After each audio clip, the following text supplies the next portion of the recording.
We continue now at the top of Daf Yomi Gemara and Meseches Pesachim. This is Pesachim Daf 13b. Abaye is now responding to Rav Yosef and saying that Rebbe, who says that if you have chametz that's about to be prohibited, you should sell it in order to save the value for the owner of that chametz, that can go according to everybody. Even the people who say normally by a object that you're watching, when a shomer is watching, he doesn't sell it.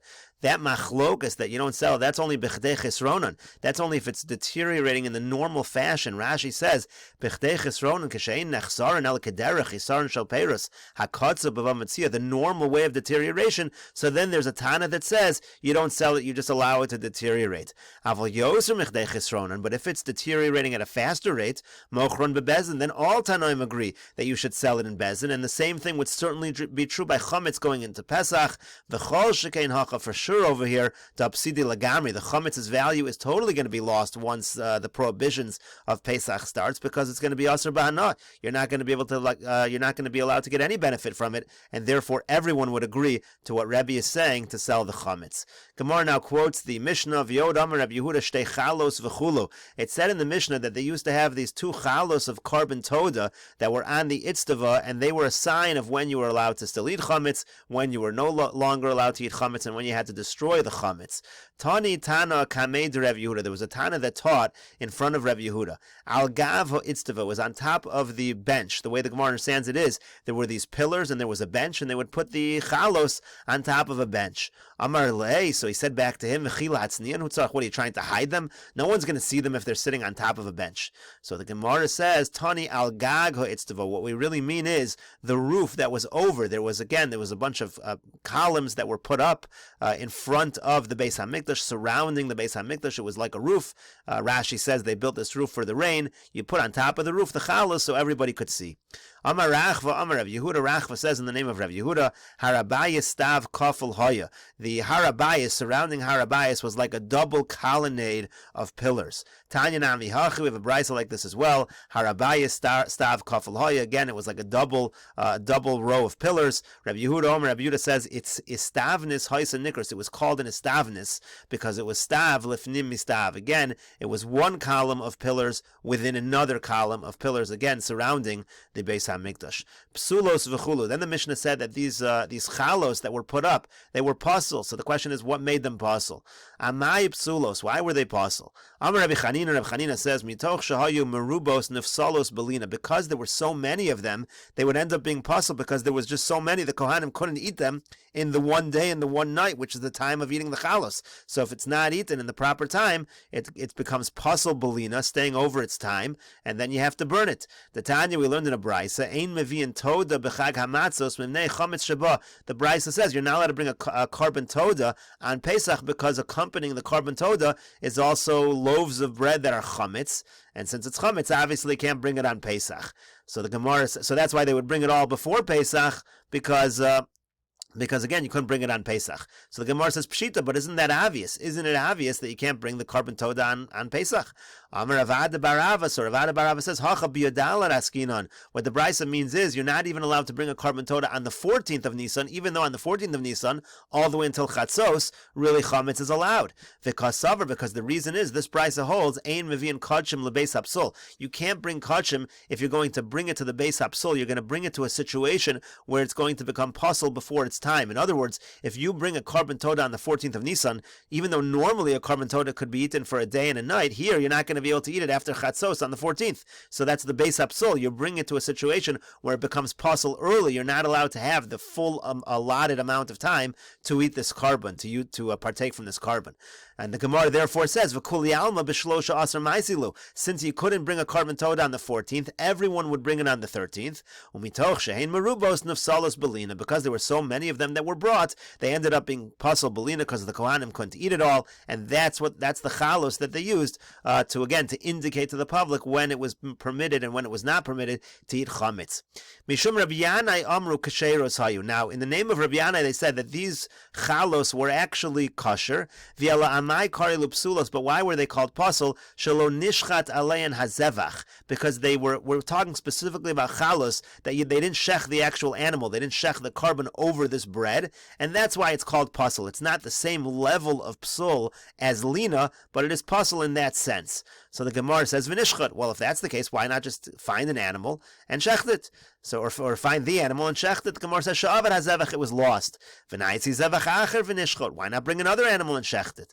The Amar, so the Gemara says that because the guy said when he designated the animal and the chalos for the carbon toda, he said, Zu toda v'zu lachma. This is the carbon toda, this is the animal for the carbon toda, and this is the lechem. Uchid and this follows Rabbah. The Amar Rabbah, because Rabbah says, Avad halechem, if you lose the bread that you designated, maybe lechem acher. He could bring other lechem, he could bring other bread. Of the toda, but if the carbon toda itself was lost, if the animal was lost, ein maybe toda acher. So you can't bring a different one. My time, what's the reason? Lechem glal toda. The lechem is subservient to the toda. The ein toda glal lechem. The toda doesn't come because of the lechem. So therefore, that's exactly what happened over here. He designated a specific animal. He designated the lechem. The animal got lost, and that's the psul, so to speak, that we're talking about in the lechem. Gemara says, well, this is not a major psul. V'nifrakinu v'nafkinu l'chulin. If that's the only psul, in such a situation, you're allowed to redeem the bread and let it go to chulin, and you don't have to let it remain in its state of psul. So the Gemara says, fine. The case actually is they did have the animal, they shechted the animal on this particular lechem. However, v'nishbach adam, but the blood got spilled out, and that's the psul that the lechem has.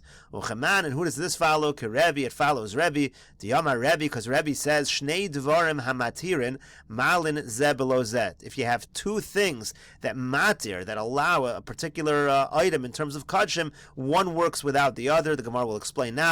The Tanya we learned in a brisa. Kivsei atzeres, let's say you have the animals, the kavasim, the sheep for the carbon on Shavuos, ein mekachenes halechem ela b'shchita. They sanctify the bread that goes along with them through shchita, through shechting. Ketzad, how so? Shachtan lishman. If you shech the animals lishman, you shech them properly for the sake of the carbon. V'zarak daman lishman, and you also throw the blood lishma. Kidesh halechem. Then of course the lechem is going to be sanctified.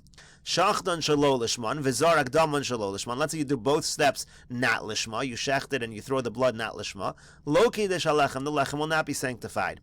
But what about if you just do one and not the other? Shachdan lishman. Let's say you shecht it lishma. V'zarak daman shalo lishman, but you do the zrika not lishma. So in that case, lechem kadosh v'eino kadosh divrei Rebbe. According to Rebbe, it's kadosh v'eino kadosh. It's somewhat holy, but it's not fully holy. And Rashi over here explains, kadosh lipasel b'yotzei v'shelo yipadaot. If it leaves the area of the area where it's supposed to be, and it shouldn't be redeemed, it's kadosh in that sense. However, ve'eno kadosh, ve'eno nitter b'achila. It's not mutter b'achila in that situation, and that's exactly the situation over here as well. Over here also, what did you do? You shechted the carbon, toda, but the blood spilled out. You weren't able to do the zrika properly. It's kadosh ve'eno kadosh. That's the psul we're talking about. Rebbe Lazar, Rebbe Shimon Omer, Rebbe Lazar, Rebbe Shimon disagrees with the Rebbe, and he says, Leolam eno kadosh halechem ad sheyishchot lishman v'yizrok daman lishman. The lechem is not sanctified until you do the shechita lishma and until you do the zrika lishma.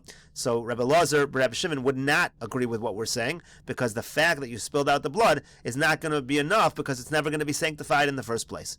Gemara then says, no, afilu tamer Rebbe Lazar, Rebbe Shimon. It could be even according to Rebbe Lazar, Rebbe Shimon, even according to Rebbe Lazar, Rebbe Shimon, that you need to do the zrika to sanctify the bread. Here it's different. Why? Because hacha b'mayaskin, and here by the carbon toda, what is the case? Kagon sheniskabil hadam bekos. You actually did receive the blood in the cup, so it was received properly in the kli, v'nishbach, and then it spilled out, and that's already going to be considered like enough of a zrika. Why? Rebbe Lazar, Rebbe Shimon, savar le kavua, because Rebbe Lazar, Rebbe Shimon holds like his father, Rebbe Shimon, the Amar, who says, kol ha'omed lizrok kizarok dami. Anything that's ready to be sprinkled, ready to do the zrika, so it's in the kli, that's already considered like you did the zrika. So again, you're back into the situation where it does become sanctified, the lechem, but of course he didn't actually do the zrika, so then you have a problem, you're not able to eat this lechem. Tana Mishum Rebbe Lazar was taught in the name of Rebbe Lazar. Amru, they said in the name of Rebbe Lazar as follows: Kesheros hayu, really the chalos, the lechem that they put up as a sign for when you could eat the chametz were actually kosher. And kolzman shemu nachos, as long as they were there, kolam ochlin, the nation would eat chametz. Nitla achas mehen, when one of them was taken away, tolin, they would hang, meaning lo ochlin velo sarfin, they wouldn't eat chametz, but they wouldn't yet start burning the chametz.